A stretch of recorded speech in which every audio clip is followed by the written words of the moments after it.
So here's the thing about solid-state batteries. The industry's been talking about them for a decade like they're right around the corner, and every year that corner gets a little further away. Toyota keeps pushing timelines, QuantumScape is still burning cash, and meanwhile, people just want an EV that doesn't lose 40% of its range in January. The fundamental problem with solid-state is manufacturing. A solid electrolyte is brittle, it cracks under thermal expansion, and making it thin and uniform enough at scale is genuinely brutal. We're not dealing with a physics problem at this point, we're dealing with an engineering and economics problem, and nobody's solved it yet in any meaningful scale. CATL basically looked at this situation and said, what if we stop chasing perfection and instead build something that actually works right now? That's the Qilin Condensed Battery, and I think it's one of the more quietly impressive things to happen in the EV space in years.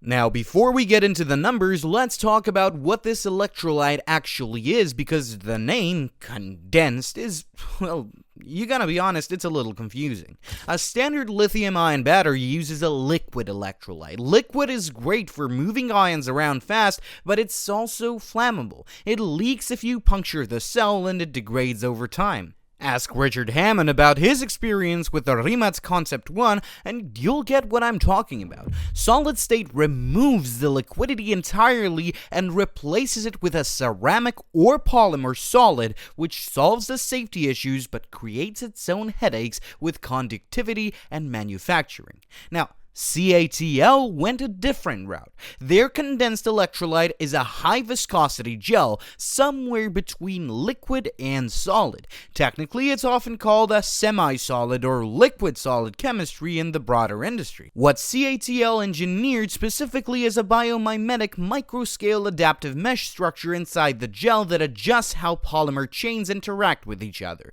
This results in something that doesn't flow or leak if the cell is punctured, but still lets lithium ions move through it with the efficiency of a liquid electrolyte. You get the safety profile of a solid state without the conductivity penalty. That's the core innovation here, and they've added a composite current collector on top of that, which essentially acts as a self-fusing fuse during an internal short circuit. If something goes wrong, the current collector melts itself to interrupt the fault before it can cascade. Combined with an aerospace-grade titanium alloy casing that's 60% thinner and 30% lighter than conventional battery housing, while being 3 times stronger per unit, this is a cell that's genuinely been designed from the ground up with safety and mass as co-equal priorities.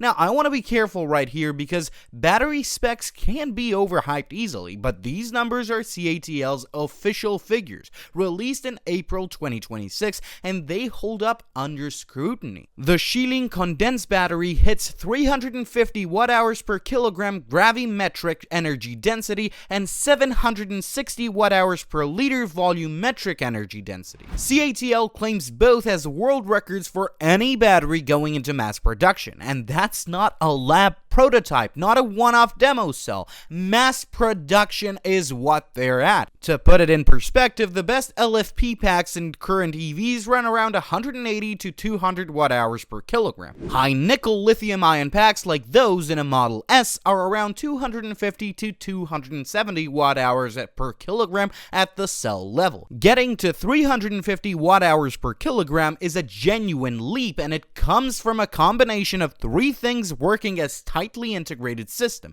a stabilized high-nickel cathode that adds 50 watt-hours per kilogram versus standard cathodes, a low-expansion silicon carbon anode, and the condensed electrolyte keeping the whole thing chemically stable. But what does this actually mean for a car? CATL says an executive class sedan fitted with this battery pack, kept under 650 kilograms total pack weight, can do 1,500 kilometers of range in a full charge. That's 900 miles. Now, sure, that's using Chinese CLTC test cycles, and they tend to be rather optimistic. Real-world range will obviously vary, but even if you discount that figure by a third for real-world conditions and mixed driving, you're still looking at something that comfortably exceeds 900 kilometers. That is a level of range that makes range anxiety completely irrelevant as a concept. For large SUVs, CATL quotes over 1,000 kilometers. Again, conservative real-world math still puts you in territory that no current production EV touches, even if it is lower than those said 1,000 kilometers. Now, here's the part of this story I find most interesting. This technology wasn't developed for cars first. It came out of CATL's electric aviation program. For aircraft, the energy density requirements are completely different from ground vehicles. Weight is everything here, and the safety requirements are obviously even more extreme since you can't exactly pull over or something goes wrong at 3,000 meters. CATL developed an aviation version of this condensed battery that reaches 500 watt-hours per kilogram, and it's already completed flight validation on a 4-ton eVTOL aircraft built by Autoflight, a company CATL has invested in. So when CATL says this battery is safe and that the condensed electrolyte behaves reliably under stress, they have actual flight data to back that up. This isn't a lab spec that's been stress tested in a climate chamber. It's been in the air.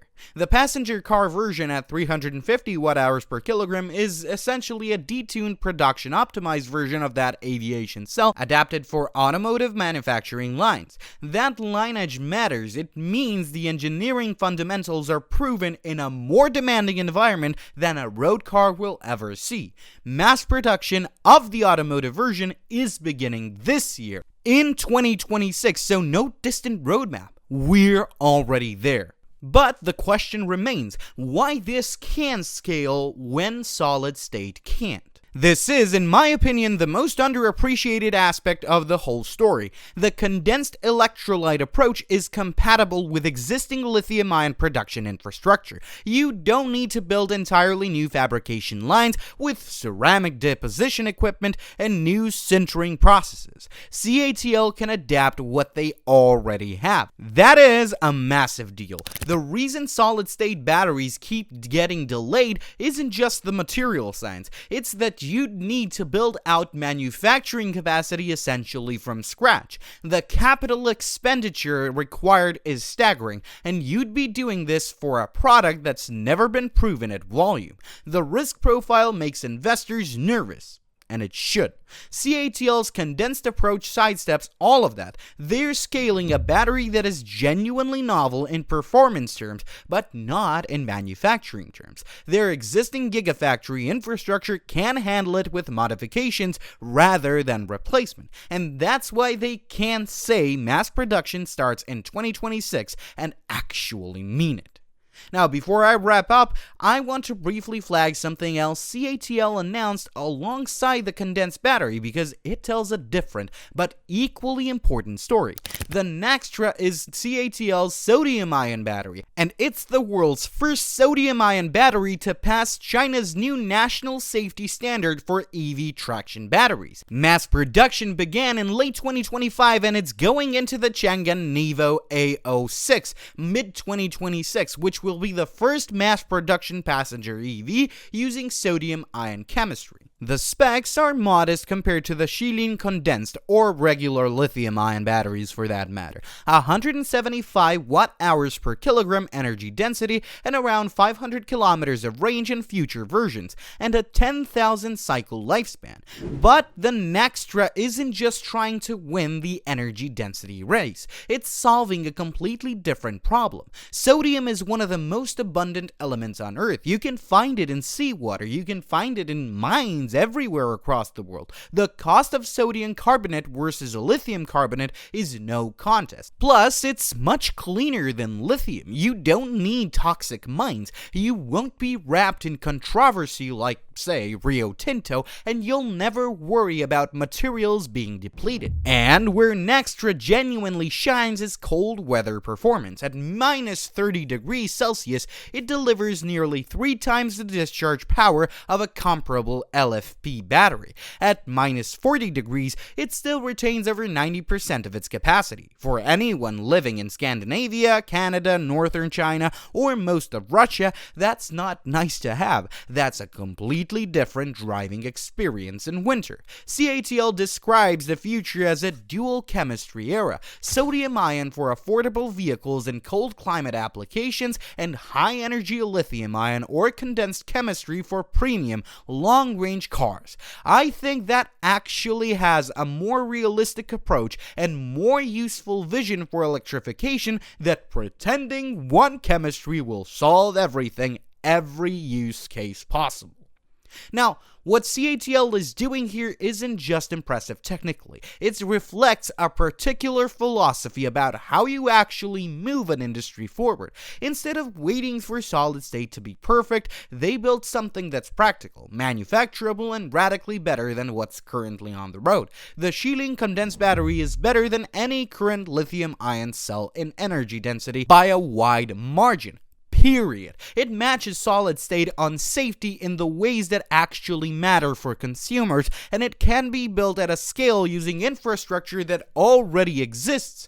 That combination is genuinely rare in the industry. I'll be honest, I find this approach more compelling than most of what gets hyped in the battery space. There's a version of technological progress that's flashy and theoretical, and there's a version that quietly ships. CATL is very clearly in the second camp. The condensed electrolyte is not the sexiest name for a battery technology, but the results speak for themselves. 350 watt-hours per kilogram proven in aviation, coming to passenger cars this year. That's not a press release. That's a product.